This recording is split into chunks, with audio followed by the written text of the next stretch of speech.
কলার থোড় কাটতে কষ্ট বলে কি ফেলে দিচ্ছেন? আপনি জানেন না এই থোড় কত কাজের জিনিস। কলার মাঝখানের সাদা অংশকে আমরা থোড় বলি। আমাদের দাদি নানিরা এই থোড় অনেক পছন্দ করতেন। এতে আছে প্রচুর ফাইবার আর আয়রন। এতে ভিটামিন B6 আর পটাশিয়াম থাকে। এই থোড় আপনার পেট পরিষ্কার রাখতে সাহায্য করবে। যাদের শরীরে রক্ত কম তারা থোড় নিয়মিত খান। এটি কিডনিতে পাথর হওয়ার ভয় অনেক কমিয়ে দেয়। প্রেশার আর ডায়াবেটিস নিয়ন্ত্রণে রাখতে থোড় খুব ভালো। হার্ট সুস্থ রাখতে আর ওজন কমাতে থোড় খান। শরীরের বিষাক্ত ময়লা বের করতে এই সবজি কাজ করে। কলার থোড় রান্না করা একটু অন্যরকম। প্রথমে থোড়ের খোসা ছাড়িয়ে গোল করে পিস করুন।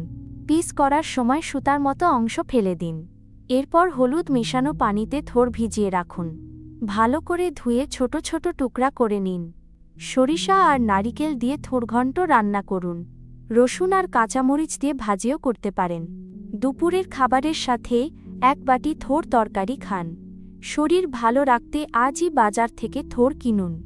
সুস্থ থাকতে টাটকা আর দেশি সবজি খাওয়ার চেষ্টা করুন। ভিডিওটি ভালো লাগলে বন্ধুদের সাথে শেয়ার করুন।